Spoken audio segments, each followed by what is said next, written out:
युक्ति आईएएस की ओर से राजस्थान पीएससी की सीरीज़ का पार्ट 25 जो प्रीलिम्स के लिए काफ़ी महत्वपूर्ण है। इस पार्ट का पहला प्रश्न है इसमें कि भारतीय संविधान का कौन सा अनुच्छेद अल्पसंख्यकों को अपनी मनपसंद शिक्षण संस्थाओं के स्थापित संचालित करने के अधिकार को संरक्षण प्रदान करता है। 4 विकल्प हैं, अनुच्छेद 19, अनुच्छेद 26, अनुच्छेद 29 या फिर अनुच्छेद 30।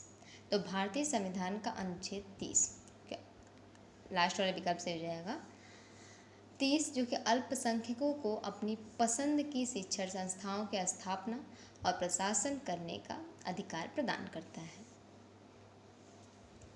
अगला प्रश्न है कि निम्नलिखित में से संविधान के किस अनुच्छेद के तहत प्राण एवं दैहिक स्वतंत्रता का मूल अधिकार प्राप्त है। 4 विकल्प हैं, अनुच्छेद 19, अनुच्छेद 32, अनुच्छेद 22 या फिर अनुच्छेद 21 के तहत। तो ये अनुच्छेद 21 के तहत, क्योंकि भारतीय संविधान का यह अनुच्छेद घोषणा करता है कि किसी भी व्यक्ति को उसके प्राण या दैहिक स्वतंत्रता से विधि द्वारा स्थापित प्रक्रिया के अनुसार ही वंचित किया जाएगा, अन्यथा नहीं। यह अधिकार नागरिक और विदेशियों दोनों को प्राप्त है इस अनुच्छेद के तहत।